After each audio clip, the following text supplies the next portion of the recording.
Welcome to Kaiser Watch with John Kaiser. I'm your host, Jim Goddard. Welcome back to the show, John.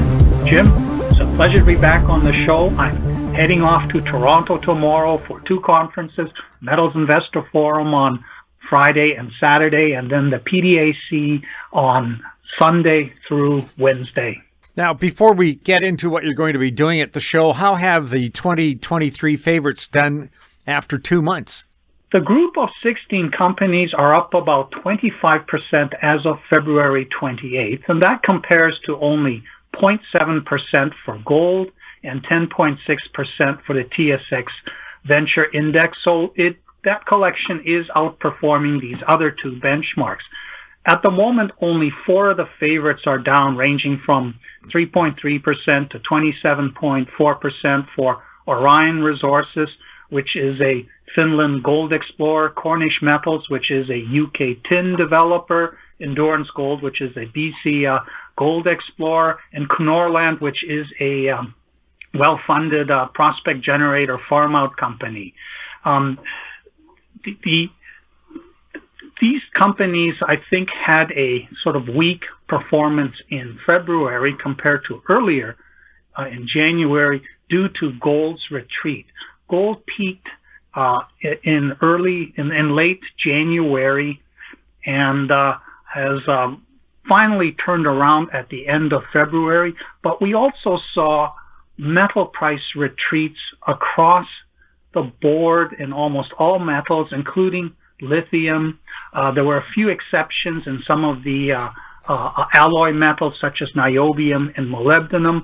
But what was pulling everything back was the realization that inflation is not declining as quickly as everybody hoped, and the market resigning itself to the fact that the central banks will continue to hike interest rates during the rest of this year, which will not be helpful for the macroeconomy and certainly not helpful for the general equities, which will see their revenue growth subdued and their profit margins shrunk as inflation continues to push up costs.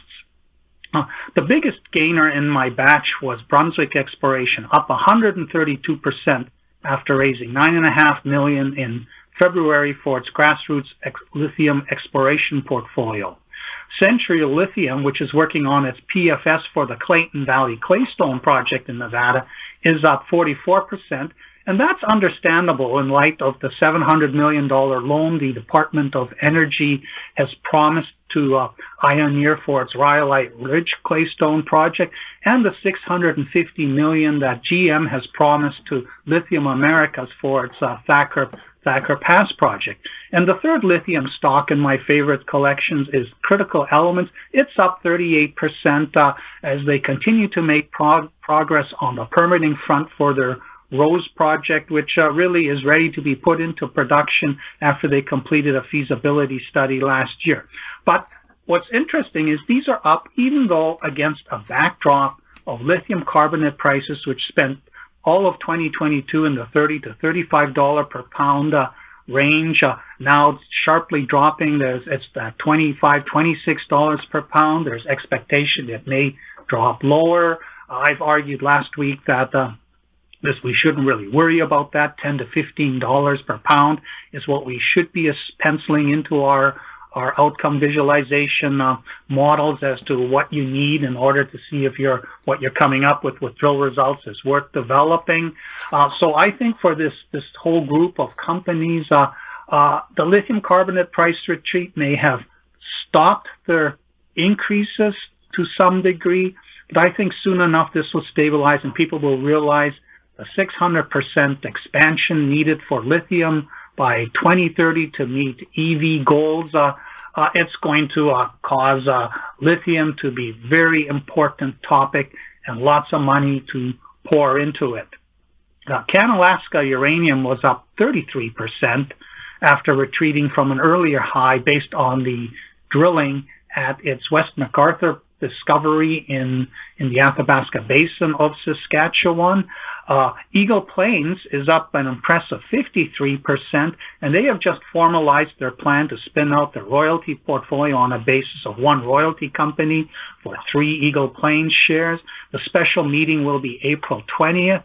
And the ex-spin-out date will be in mid-March, so investors need to be careful to watch for that date because you want to make sure you own Eagle Plains before the spin-out. Faraday Copper is really starting to show its stuff. It's up 63% after raising $40 million at 80 cents in mid-February for its Copper Creek project in Arizona. The 50 million shares became free trading right away on February 14th, so we don't have to worry about a 4-month time bomb when suddenly restricted stock comes into the market. They've used 10 million US of this to buy the Mercer Ranch, which gives them the surface rights covering much of the Copper Creek project. And the fact that now, after the financing is done, the stock is trending up, even though copper has eased a bit as part of this February concern that this year may not be wonderful for the global economy. This is a development play where they're demonstrating the feasibility of the high-grade Copper Creek resource, and they continue to intersect high-grade mineralization, which is really what you want to see for at least the underground development portion. Niobé is up 19%. Ironically, after they sent their Crevier assays back to the lab to be redone because they didn't make a lot of sense. They've also branched into lithium claims to the northwest of the Crevier project based on recently released government lake bottom sediment survey data that suggests, here are areas that have never really been explored for lithium, but it appears to be that there is potential there. There's also hope that there might be a breakthrough in negotiations with the Moose Cree First Nation group in Moosonee, try and get everybody on side to see James Bay advance. But I think at this stage, the market's going to say, until you have a really strong deal that outlines how this is going to go going forward and not just approve the next little drill program, the market's pretty much going to discount the James Bay project as something that's real and live. The hope for Niobé now is that assay results confirm that Crevier is a similar and potentially bigger discovery in a much better jurisdiction, and the company has just signed in a cooperation agreement with the local Cree Nation in whose jurisdiction this sits, and they're quite keen to see what kind of job benefits come from delineating a brand new discovery. And Verde Agritech's up 32% at this point. We're heading where we've been in the sort of dry period where there's nothing happening.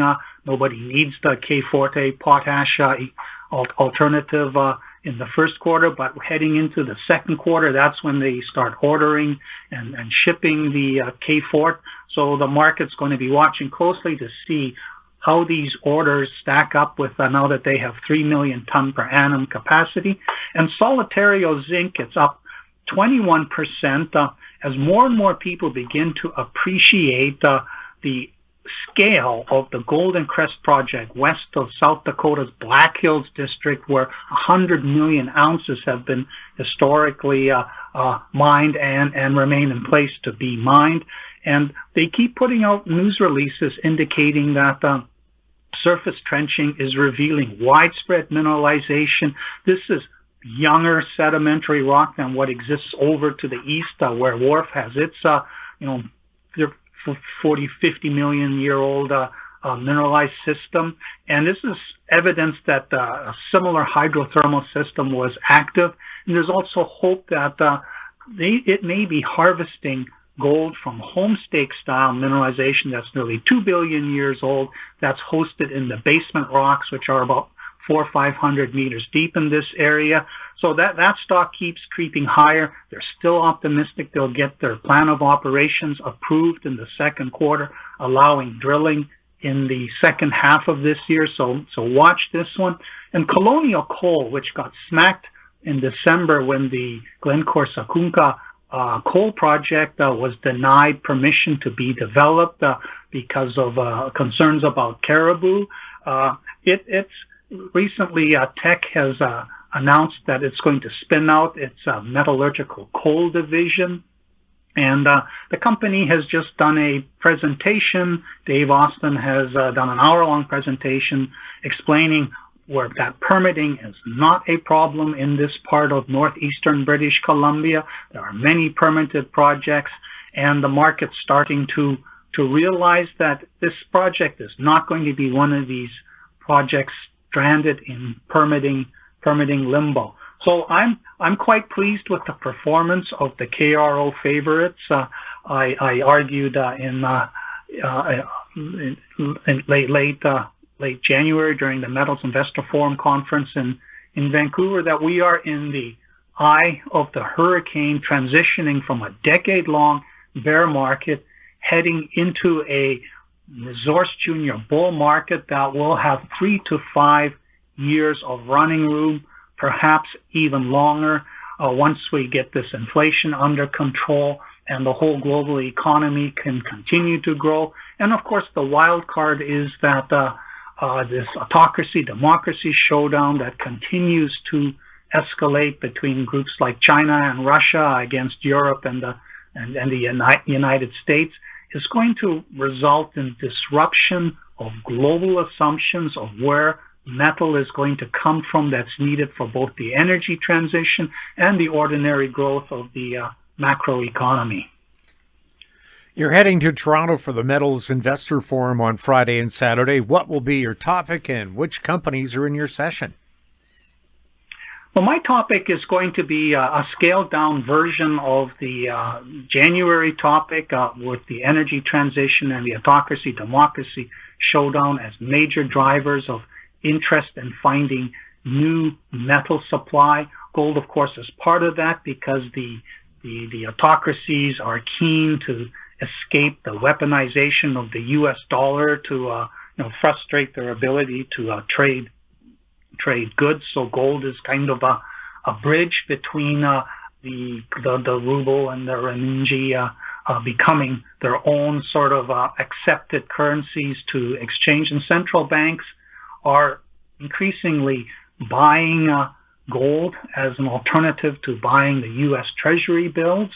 I think in February, one of the reasons gold went into a downtrend was that the Russians apparently decided that they did need to get some hard currencies and unloaded some of the gold that they had in their reserve bank. But the overall trend is for central bank gold demand to continue to rise, which should allow gold to develop a sustained uptrend, not a spectacular one, because the central banks don't really want gold to run away on them. They want to accumulate it. And the 5 companies in my session are VR Resources. It's got a rare earth project in the James Bay region, and it also has an interesting new development. They appear to have discovered a 400 million year old kimberlite, a very large one, hidden under a couple hundred meters of younger sediments, and they've staked a whole collection of targets that are not quite as big, but of a similar nature. And this could be a blind kimberlite field. No idea if there's any diamond potential in it, but they may have accidentally discovered an interesting new diamond field in the James Bay lowland region of Ontario. Endurance Gold is going to be there to tell us what their plans are for the Reliance project in the Braylorn district of southwestern British Columbia. And then Brunswick Exploration, that's the company now that is becoming the preferred alternative to Patriot Battery Metals for North American investors, because Patriot Battery is now dominated by the Australian investors who set the tone during their earlier trading session, and then Canada kind of just responds to whatever happened in Australia. And furthermore, there's also the general feeling that Patriot Battery Metals may not be around for a very long time as an independent company. Obviously, big players like Rio Tinto, who might want to acquire the entire 55-kilometer Corvette project and and take charge of advancing the 50 to 100 million ton potential CV5 zone that's going to run somewhere between 1 and 2%. They might want to see the resource estimate published first, which might happen in the second quarter. But the nature of the disclosure they've done is such that everybody can pour this data into their own models, and they probably already know what is shaping up. But what key will be when they keep stepping out that extra 2 kilometers towards the CV4 showing, do we indeed have this 4 kilometer long 1.5% or so averaging pegmatite body, and of course how many times does this repeat along that? And Brunswick Exploration has a similar property called Plex, and it has numerous other projects. Other juniors have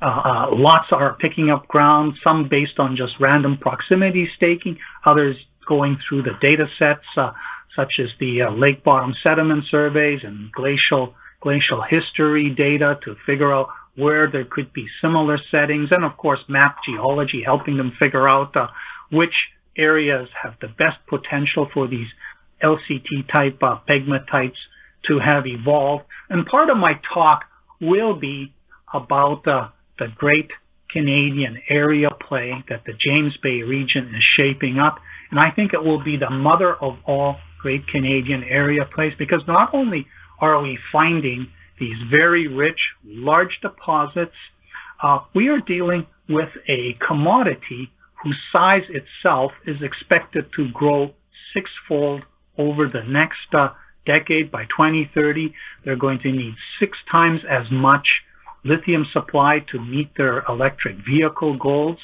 And that implies $100 to $200 billion market on a par with copper and gold, compared to what was a $200 million market back in 2005. So one of the things I'm going to be doing in my talk before these other companies come up is explaining the dynamics of a Great Canadian Area play. The other 2 companies are Harfang Exploration and Sirius Resources. Both have significant exposure in the James Bay region. Both are part of my bottom fish collection. And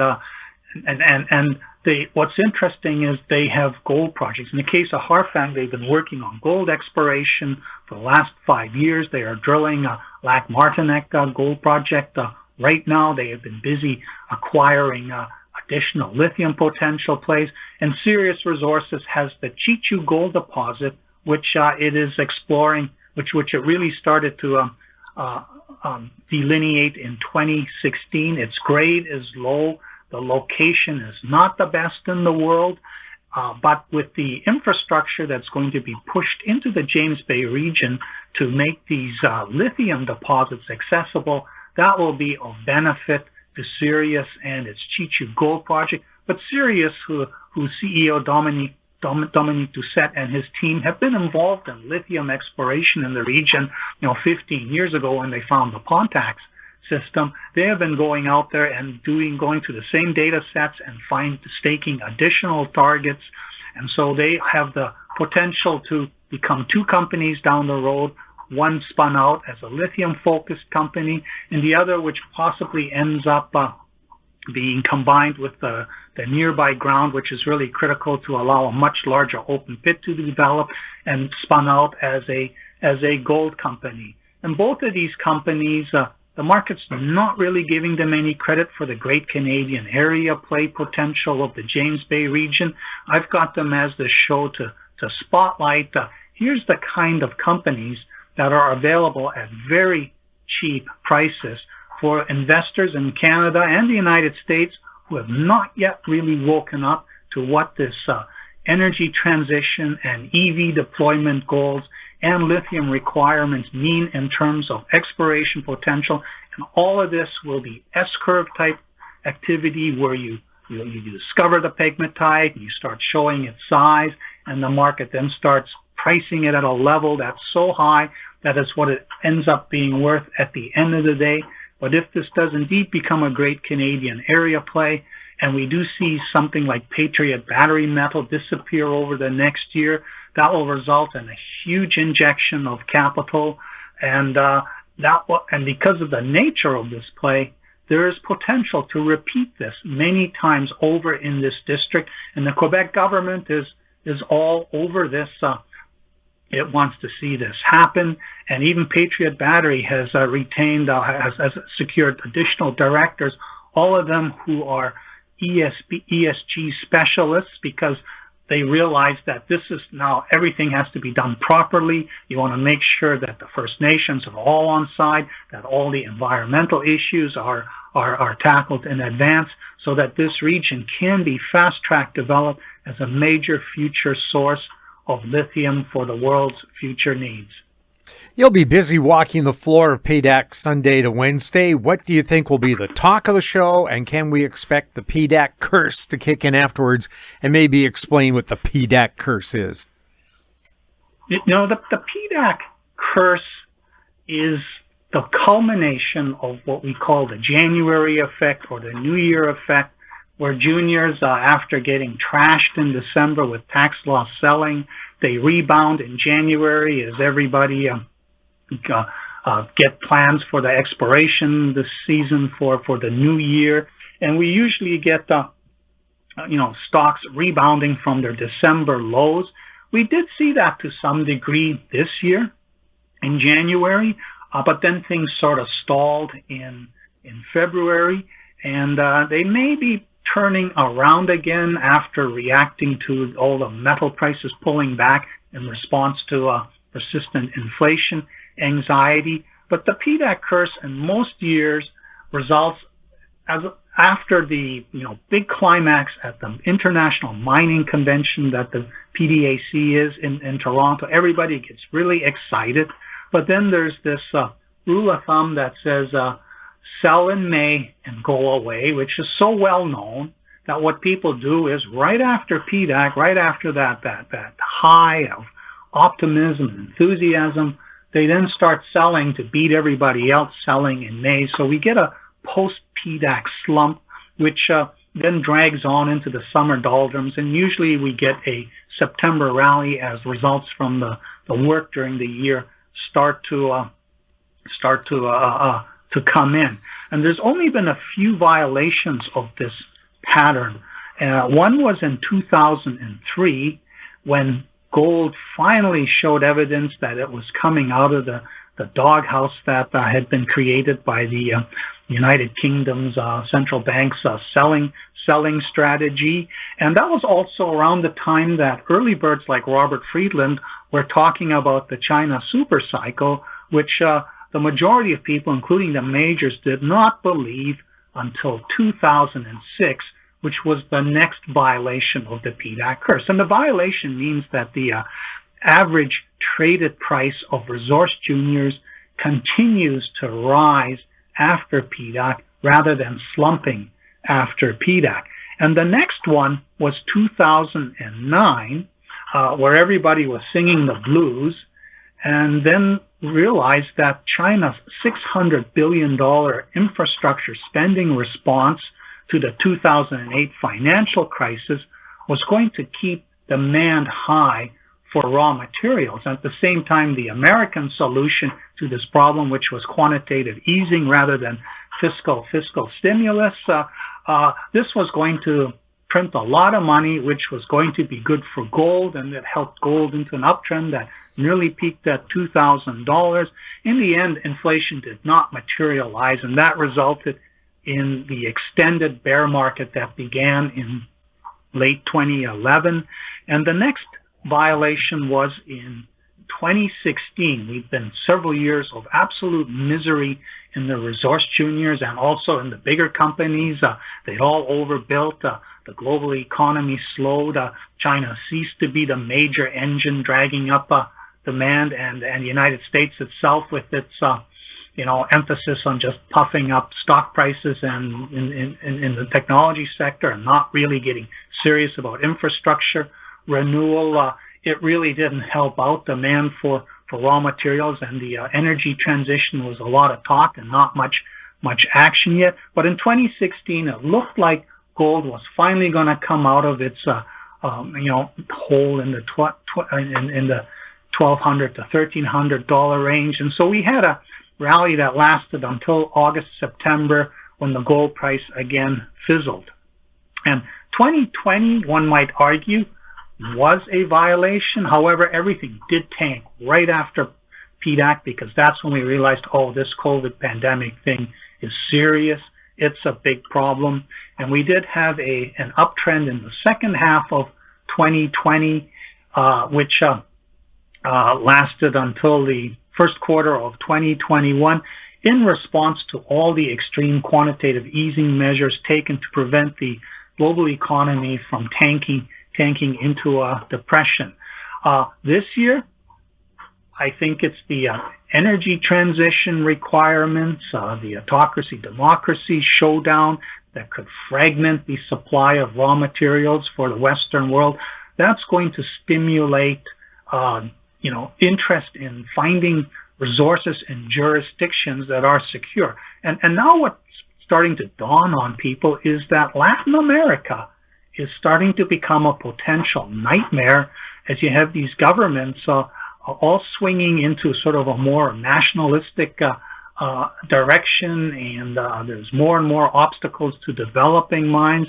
Mexico people are very nervous that are they going to stop with nationalizing lithium, or are they going to start nationalizing other metals? Colombia now has a leftist leader who's going back to his original roots and saying, no, we need to do all this sort of nationalizing stuff. And of course, in Chile, they had proposed a constitution which would give indigenous people rights to block just about anything for whatever reason. That got shot down, but there's nervousness about Chile. And of course, in Peru, Pedro Castillo, he did get bounced out, but there continue to be protests and disruptions, and who knows where this is all going to end up. So pulling back into jurisdictions like the United States and Canada, that's going to be a theme that will be important at PDAC. But I think if there's anything that's going to generate buzz, I would say it's the lithium topic, the idea that Canada's Quebec area and even the other parts like Ontario, Manitoba, Saskatchewan, and the Northwest Territories, Atlantic Canada even, these are all places that we need to look for these lithium pegmatites that were observed during past exploration waves for precious and base metals deposit, justifiably ignored because the market was $200 million a year and controlled by green bushes and lithium brine supply out of the lithium triangle. All of this is now available to be reviewed. The majors have no idea where to begin to look. So this is going to be something that the juniors accomplish, and it's going to be a very exciting period. And also an important topic will be, I think that the various government agencies during PDAC are going to start exhibiting body language along the lines that it is no longer our job to obstruct mine development by making the permitting process difficult and complicated and dumping the costs into other jurisdictions, what Trump would call the shitholes of the world, where they don't care what happens to the emissions and benefit from cheap raw material imports. These other places are not going to be reliable sources of cheap raw materials, and certainly not to fulfill the energy transition goals, which themselves have their own ESG requirements as part of it. So I think the government agencies are going to start asking, what can we do to streamline the permitting process, not shut it down and pretend, go back to the old ways of doing business, but let's make it efficient. Let's accept that there are going to be local trade-offs for the sake of greater benefits. This type of attitude change, I think if we see this come out, along with a lot of buzz of the lithium companies, of which there's really only, I counted 27 of them. That's 7% of the companies at PDAC of the 400 companies.